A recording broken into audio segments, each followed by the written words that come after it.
రాధ కృష్ణుడికి ఎందుకు దూరమైంది? యుగాలు మారినా ప్రపంచంలో మారనిది ప్రేమ భావన ఒక్కటే. ఈ భూమి మీద మానవులు ఉన్నంత కాలం ప్రేమ కూడా ఉంటుంది. ప్రేమకు నిర్వచనం ఏమిటని ఎవరైనా అడిగితే, రాధ అనే రెండక్షరాలు సరిపోతాయి. ప్రేమంటేనే రాధ, రాధంటేనే ప్రేమ. ఇంతకు మించిన నిర్వచనం ప్రపంచంలోనే లేదు. అలాంటి రాధ కృష్ణుడితో చివరంటా ఎందుకు లేదు? బృందావనంలో కృష్ణుడితో ఉన్న రాధ తరువాత ఏమైంది? బృందావనంలో కృష్ణుడితో ఎంతమంది గోపికలు ఉన్నా అతను మాత్రం రాధతోనే అలౌకిక ఆనందం పొందేవాడు. అక్కడికి సమీపంలోని వ్రేపల్లె అనే చిన్న గ్రామంలో రాధ ఉండేది. రాధ కృష్ణుడి కంటే 10 ఏళ్లు పెద్దది. అయినా వారి ప్రేమకు వయస్సు అడ్డురాలేదు. కంసుడు కృష్ణుడిని మధురకు తీసుకురమ్మని అక్రూరుడిని బృందావనం పంపుతాడు. గోపికలంతా ఏడుస్తూ వెళ్ళవద్దని కోరతారు. వారిని ఎలాగో తప్పించుకుని కృష్ణుడు వ్రేపల్లె వెళతాడు. అక్కడ కేవలం 5 నిమిషాలు మాత్రమే ఉంటాడు. ఇద్దరూ మౌనంగా ఒకరినినొకరు చూసుకుంటారు. రాధొక్క ప్రశ్న కూడా కృష్ణుడిని అడగదు. అతను వెళ్ళవలసిన అవసరం ఏమిటో ఆమెకు బాగా తెలుసు. అంతేకాదు భౌతికంగా దూరంగా ఉన్న కృష్ణుడి నుంచి తాను దూరం కానని కూడా ఆమెకు తెలుసు.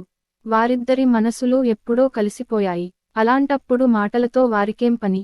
గోపికలందరినీ సమాధానపరిచి కృష్ణుడు బలరాముడు వెంటరాగా అక్రూరునితో పాటు బృందావనం విడిచి వెళతాడు. కృష్ణుడు కంసుడిని చంపుతాడు. మరికొంత కాలానికి శిశుపాలుడిని చంపుతాడు. ఇతర అనేకానేకమంది రాక్షసులను సంహరిస్తాడు. మధురను చక్కదిద్దుతాడు. కొంతకాలానికి ద్వారకను నిర్మించి కృష్ణుడు అక్కడకు మారిపోతాడు. అలా ఏళ్లు గడుస్తాయి. మరి రాధ ఏమైంది? ఆమె నిరంతరం కృష్ణుడిని ధ్యానిస్తూ అతన్నే మనసులో నిలుపుకుని సదా అదే స్మరణలో జీవిస్తూ ఉంటుంది. అది చూసి భయపడిన ఆమె తల్లి రాధకు బలవంతంగా పెళ్లి చేస్తుంది. తల్లి కోరిక మేరకు రాధ పెళ్లి చేసుకుని పిల్లలను కూడా కంటుంది. కాలగతిలో ఏళ్లు గడుస్తాయి.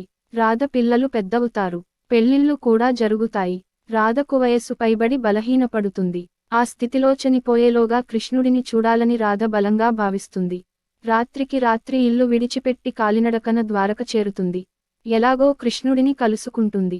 ఏళ్లు గడిచినా వారిద్దరి మధ్య మానసిక సాన్నిహిత్యం మాత్రం మారలేదని గ్రహించి ఆనందపడుతుంది. అయినా చివరలో కొన్నాళ్లు కృష్ణుడి సన్నిధిలో ఉండాలని తపిస్తుంది. రాజభవనంలో పరిచారికగా చేరుతుంది. ఆమె ఎవరో కృష్ణుడికి తప్ప ఎవ్వరికీ తెలీదు. కొన్నాళ్లకు రాధ భౌతికంగా సమీపంగా ఉన్నంత మాత్రాన వచ్చేదేం లేదని, మానసిక సాన్నిహిత్యమే తనకు ఇంతకు మించిన సంతోషాన్ని ఇచ్చిందని గ్రహిస్తుంది. దీంతో ఎవరికీ చెప్పకుండా రాజభవనం వీడి బయటకు వచ్చేస్తుంది.